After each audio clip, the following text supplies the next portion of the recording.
Hey everybody, Russ, the Millennial Numismatist here, and I have something pretty cool to share with you guys today. So, if any of you are members of the American Numismatics Association, you may have gotten your issue of the Numismatist already for April 2023. If you turn your pages to page 77, you will see an article called "The Call of the Sea: A Family Heirloom Passed Down with a Tale of Adventure." And if you notice at the top where the author's name is, you will see it is yours truly.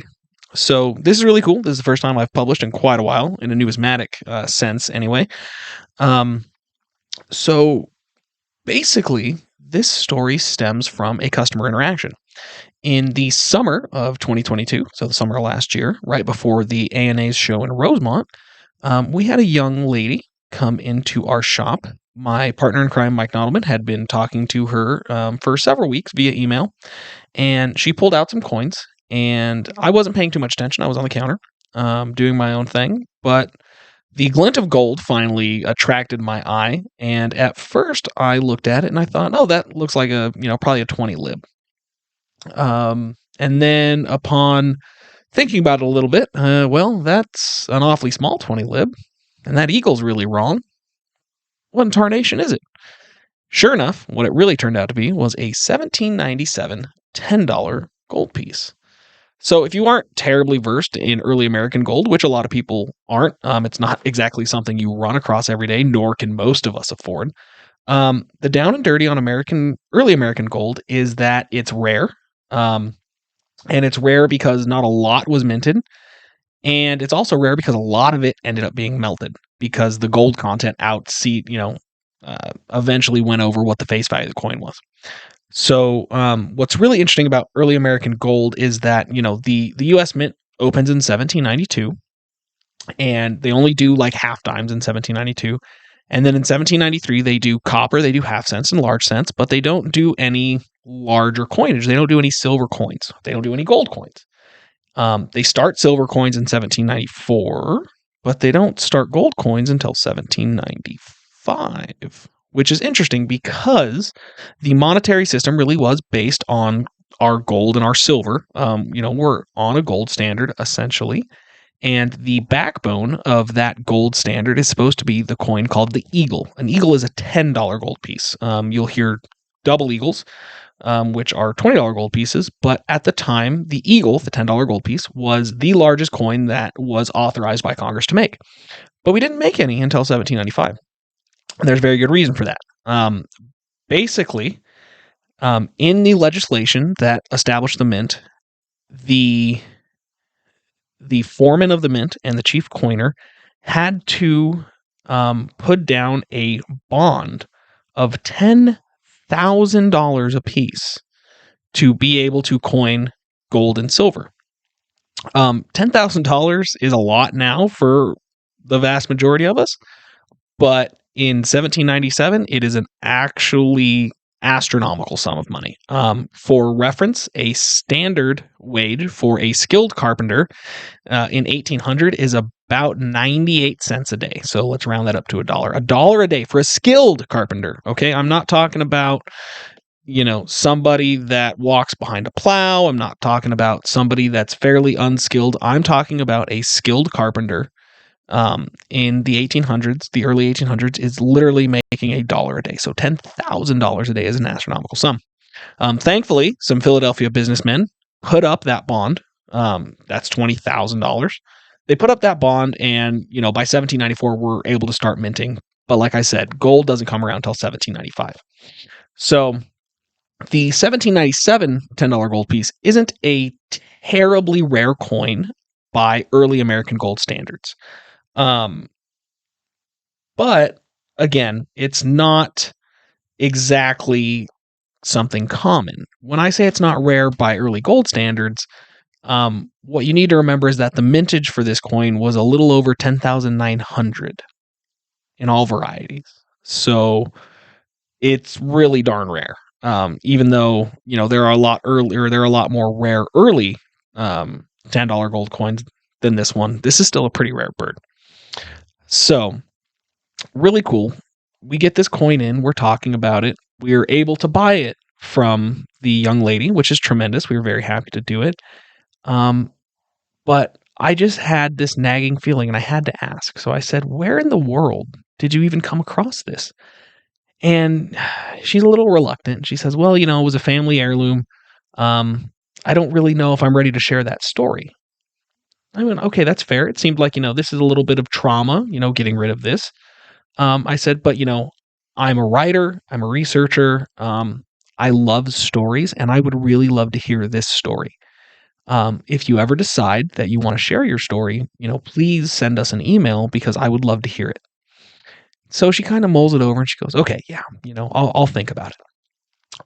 So in the meantime, the ANA's show comes around in Rosemont, and we take this to PCGS, and PCGS grades it AU 55 plus, which is a tremendous grade. It's not top pop, but it's certainly better than most. We send it to CAC, and CAC immediately gives it a green bean. We hear through the grapevine that they love it. It's a very original coin. It's just gorgeous. Everybody that's seen this coin in hand absolutely fell in love with it, as did I. So we're chuffed we have this. We're figuring out a plan for it. And then finally, a little bit after the ANA, we get an email from the previous owner. And I am so thrilled that we did. And I am so thrilled that she got to tell her story because it turns out she is actually a writer. So what I'm going to do now is I'm going to read to you exactly what she wrote to me. I would like to note that all of the surnames in this story have been taken out for privacy, but let's get into it. The story begins with a forebear, John, 1793 to 1861, who, as a teenager in New Jersey in the early 19th century, ran away to sea 3 times, and each time his father, Isaac, would bring him home. His father asked a friend, a Swedish sea captain named Captain Engstrom, to look after him on his next voyage and cure him of his fancy of a life at sea. Isaac gave his son 3 $10 gold pieces so that John could buy presents to give to each of his sisters. John, however, earned enough money on his voyage that he was able to buy gifts and keep the gold coins as mementos. John later became a sea captain, Captain John, and for 2 centuries his sword, along with the 3 pieces of gold, were passed down to the next relative named John after him. Captain John gave up the sea only after his sister's Rebecca husband died, and he needed to help her care for her son, also named Isaac. Isaac later had a daughter who he named Rebecca after his mother. Rebecca became a dear friend and patron of the poet Walt Whitman. This family has a long history of teenagers running away to sea or to become poets or painters. The story of Captain John was shared to illustrate the wisdom of not trying to control your children or direct them in their pursuit of a career.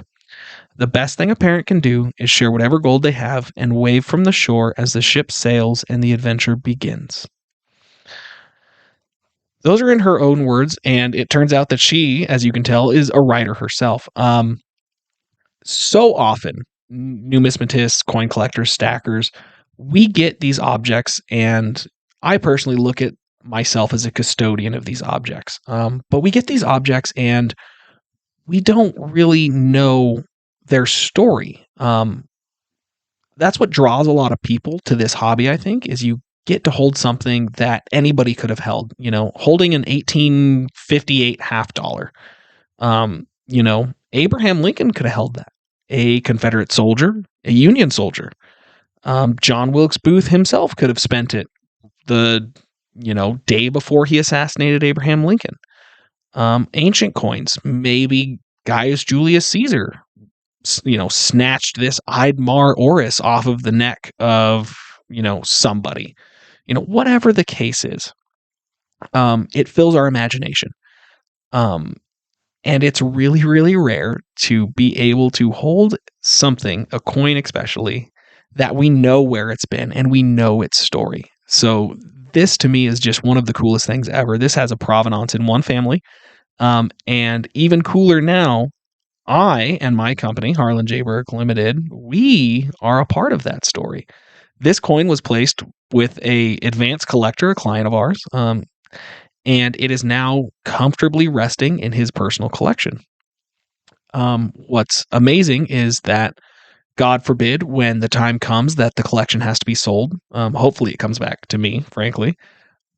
But when it does, or even if it goes to auction or wherever, this story is now attached to that coin and it will follow it forever. And every owner of this coin from now until the end of this world will be able to know that this coin wasn't just any coin. This was Captain John's coin. And that it was well loved and well taken care of by a family for over 200 years.